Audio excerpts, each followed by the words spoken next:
A lot of people ask me where my roots are because I have been here most of my life, about 40 years. And I thought for many years where my roots are. And finally, one day in Brazil, in the jungle forest, I saw those beautiful orchids that grow on the trees. They don't need their roots, but they grow on the trees. But the trees are their roots. So that's my story. My father was a very idealist. In the 50s, he worked in several newspapers in São Paulo, and he was very much in the student movement and getting into the secret societies and helping the poor and helping the students. Even that we think a lot of party, Communist Party or Socialist Party, they have a lot of walls, but underground, they don't have a walls, because through underground Communist Party, my father received an invitation to come to work in China in 1962. He didn't even think twice, he said yes. But he was engaged with my mom, but even though that he said, well, I'm going there and see how the work is, and I will find out what I'm going to do there. He came in 1962, just like 2 days ago, he completed 49 years. And he started work as a Portuguese teacher for the Portuguese in the Institute of Language. Besides that, he was also asked to work for the Radio International for the Portuguese news transmission.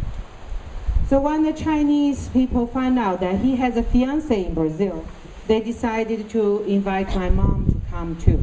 That was maybe 3-4 months later. So my mom comes from a very wealthy family near São Paulo, Italian traditional Catholic family. They wouldn't let my mom come without getting married.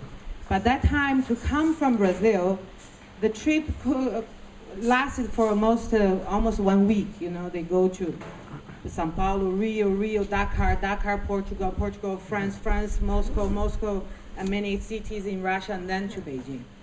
So my father sent a proxy to his brother, and my mother married his brother. And my mom came to China in 1962 with the same way through here, in a beautiful high heel dress, and 23 years old, completely passionate and fall in love with my father. And here they got married. They had another wedding ceremony in Beijing, and the life started. So at that time, there were a lot of walls. In China, you don't have only Great Wall, but you have where you live, you have walls. The work unit have walls. The walls is everywhere. So by that time, the Russian experts were just left, and the foreigners stayed at the Friendship Hotel in Beijing.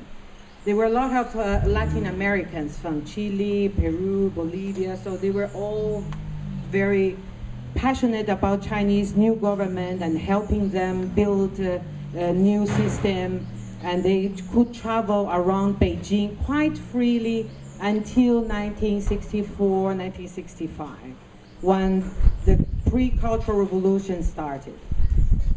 By that time, my parents were already 2 years here.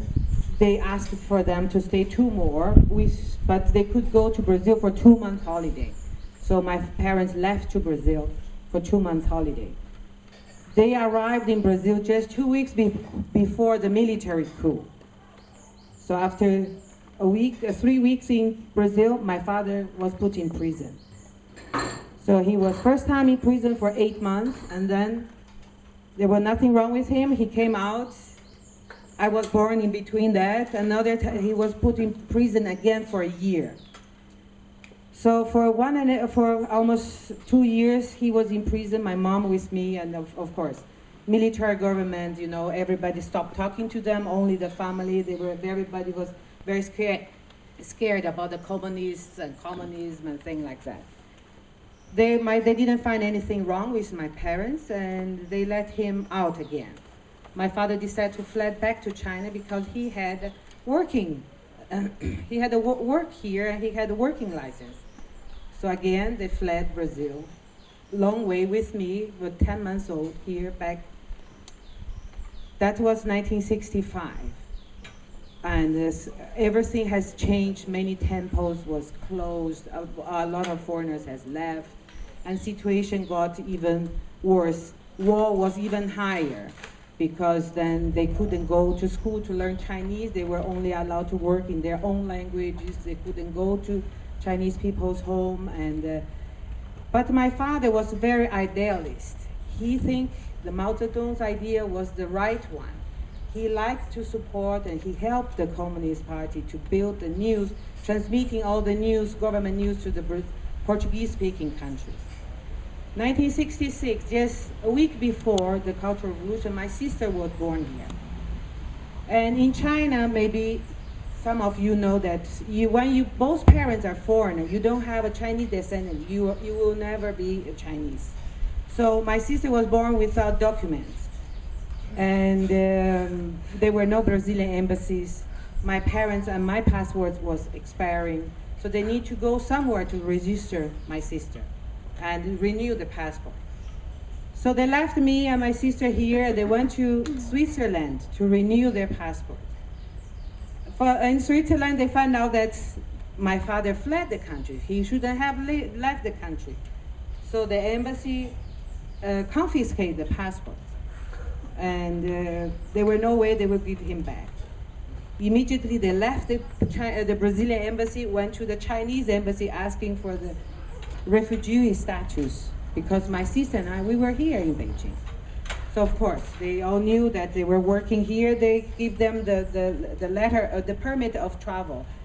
They came back in end of 1966, and we never left until 1980. So during that time, during all the Cultural Revolution, my father was very supportive. He organized a group with Latino Americans doing the marching to the Tiananmen Square, supporting the Mao Zedong's idea, organizing the political groups, talking about how to spread this Mao Zedong's idea to the Latin American countries.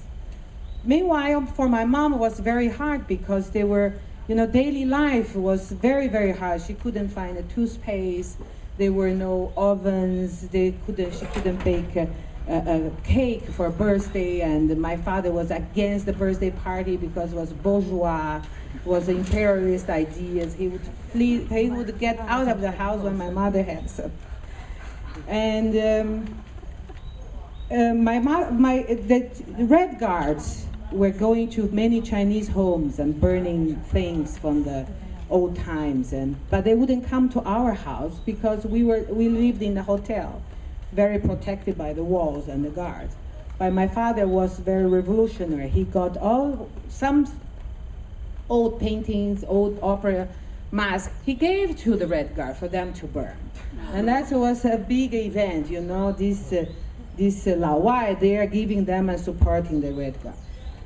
For my mom, was even harder because she couldn't take these kind of ideas, and she couldn't leave. There were many places in Beijing saying foreigners cannot trespass. 外国人不允许进. And she couldn't go to the train station, buy a ticket, say, I'm leaving, I'm going to Hong Kong, or there were no document, nothing. Immediately, if you are in a train station, you could be, someone would call, hey, there's a Lao Wai here, someone get her? So it was very, very hard. I found out a letter recently from the Chinese interpreter of my parents to another interpreter, talking about a trip they went to the Mao Zedong's birthplace in Hunan, and how he described to the work unit how my mother was behaving better, that she even bought a notebook, writing all the progress that the country are doing and things like that. So I can imagine that everything was hard. But for us, for me and my sister, my parents tried to break the barrier, break the wall with the Chinese student. We would dress the same, our hair would look the same, even that my sister is really blonde with blue eyes, and they would ask many times, why do you have a cat eye? You know, why you have a cat eye? Things because there were not too many blonde kids at that time. But we only spoke Chinese at that time, and we desperately want to be the same. And during that time, the school would send all the students 1 month to the factory, 1 month to the countryside, to the farms, and 1 month to the army to learn from these people. And we were not allowed to go in the beginning. So we, for 10 of us, Japanese, Malaysian, and some other children, we all get up. We wrote a letter to Prime Minister Zhou Enlai asking that our parents are revolutionaries and we want to be the same, the little revolutionaries, and we want to go to learn with the Chinese, with our students. So, and we were allowed to go. But because we were there, we were sent to a better countryside home, better army group, better factories to be protected. So still, you know, you break the wall, but they set another wall for you. But the Chinese friends, they were happy because they could get better. They could have more food because we were there. So, you know, since childhood, my mother especially tried to tell us some Western stories about Little Red Riding Hood or Cinderella. We would say, no, that's a bourgeois. We will never learn that. You know, I have pictures of me as a child only with guns and, you know, with our soldiers like marching. I never played with dolls because there were no toys. There were no dolls for us to play. So, you know, when my son was born and he was 3 or 4 and he wanted to buy a gun, I went there and I bought a gun. I said, you know, I played all my childhood with gun, I'm fine. So all these experience that I had together with my parents, idealist, and my Chinese classes, all this work, I think made me very strong. Some people say, you know, how, you know, they describe as Chinese, American Chinese or Western Chinese people, they describe them as a banana, you know, yellow skin and white inside. I describe myself as an egg. I'm white outside and maybe yellow inside. So this all came out when we were at the Peking University in 1989. We were all participating, helping our classmates, schoolmates, doing all these movements, and you know, we saw everything in 1989, what really happened. We were not at the Tiananmen Square that night, but we were close to that. We saw many things.